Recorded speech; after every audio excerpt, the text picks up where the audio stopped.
لو عندك خبرة في مجال معين ومبنية على علم من التجربة والخبرة وعايز تدخل عالم التدريب اونلاين، بس لسه مش عارف تبدأ منين وبتسأل نفسك هو ايه بالظبط اللي هيخليني مدرب ناجح ان شاء الله، ما تقلقش. الفيديو ده هيكشف لك كل التفاصيل اللي انت محتاج تعرفها.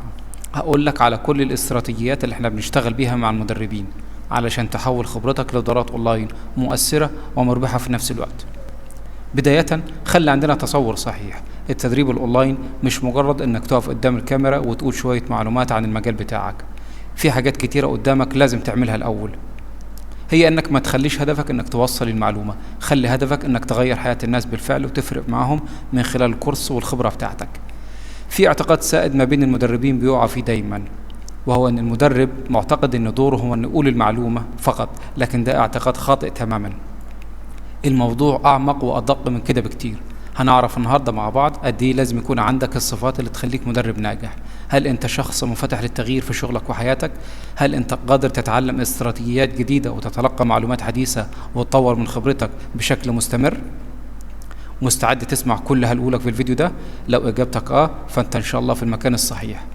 هوريك ازاي تبدأ رحلتك في التدريب اونلاين بكل ثقة، وازاي تحول خبرتك لمصدر تأثير حقيقي ودخل مستمر من خلال 4 نقاط أساسية وبسيطة جدا. هنقول ايه هم ال4 نقاط وازاي تطبقهم على نفسك علشان تكون فعلا مدرب ناجح وبعيد جدا عن المنافسين. بس قبل ما نبدأ أتمنى انك تشترك في القناة وتفعل زر الجرس علشان يوصلك كل جديد. ودلوقتي ركز معايا ويلا بينا. رقم 1 علشان تكون مدرب ناجح انك مدرب قابل للتدريب والتكيف. يعني ايه؟ يعني تكون دايما منفتح لأي تغيير ممكن يجي في طريقك.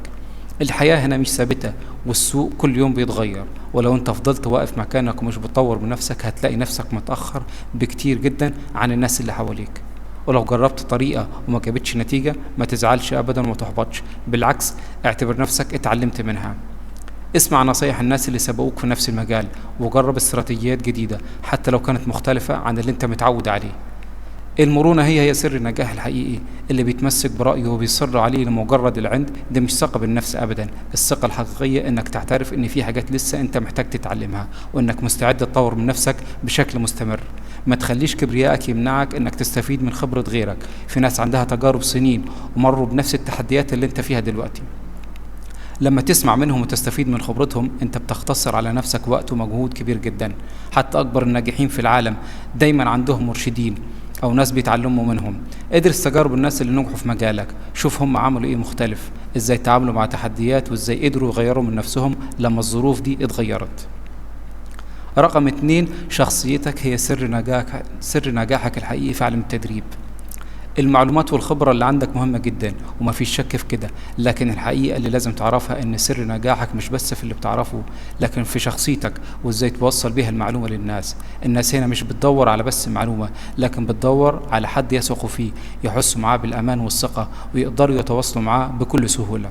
لما انت تكون طبيعي مش متكلف او متصنع بتخلي الناس ترتاح ليك من اول لحظة. الثقة في نفسك مش معناها انك تبقى متكبر او متعالي، لا خالص، لكن انك تكون واثق في قدراتك وفي اللي انت بتقدمه، وده بيخلي اللي بيتابعوك يحس انهم مع شخص محترف وجدير بالثقة.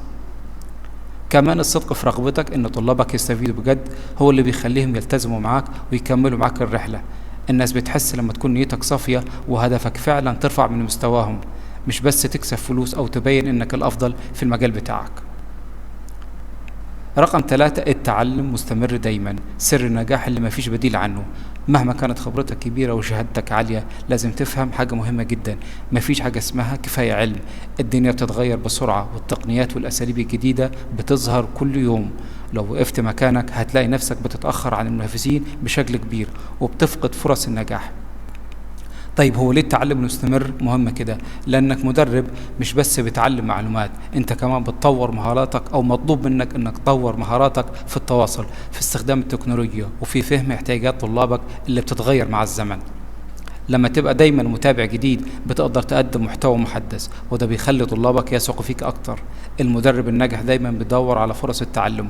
المدرب اللي عايز ينجح مش بس بيكتفي باللي عنده، دايما بيسعى يطور نفسه، بيجرب طرق جديدة وبيتابع كل جديد في المجال بتاعه. حتى لو عندك خبرة طويلة بيعتبر كل يوم فرصة جديدة للتعلم. ونركز على نقطة رقم 3، لازم تطور من نفسك وتتعلم بشكل مستمر. رقم 4 ودي أهم شيء، الهدف الحقيقي التغيير مش المكسب. الفكرة الأساسية من إنك تكون مدرب مش إنك تجيب فلوس. كون ان انت هتجيب فلوس ده هيجي طبعا لو انت طبقت الخطوات اللي احنا قلناها، لكن الهدف الاساسي والاصلي هو انك تغير حياة الناس للافضل وتوفر عليهم وقت ومجهود كانوا هيعملوه لوحدهم.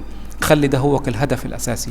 لما انت تركز على القيمة الحقيقية اللي هتقدمها وتفهم مشاكل جمهورك وازاي خبرتك تحلها من خلال البرنامج التدريبي او الكورس بتاعك، وتخليهم يشعروا انهم هيوصلوا لهدفهم او يتجنبوا الم معين او مشكله معينه، وقتها هتبيع التدريب بشكل سهل ومبيعاتك هتكون في السماء وهتبعد عن المنافسين بشكل كبير جدا.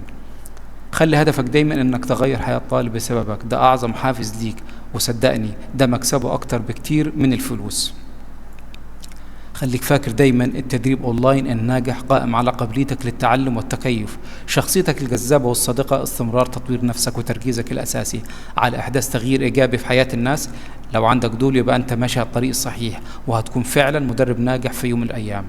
ركز على الاربع نقط اللي احنا اتكلمنا فيهم دول، وباذن الله هتكون مدرب ناجح ايا كان مجالك ايه وايا كان خبرتك ايه. اهتم بيهم، ولو محتاج اي شيء تواصل معايا، هسيب لك لينك الواتساب ولينك الانستجرام في الديسكريبشن تحت. وشكرا على المشاهده، وان شاء الله نشوفك في الفيديوهات الجايه. مع السلامه.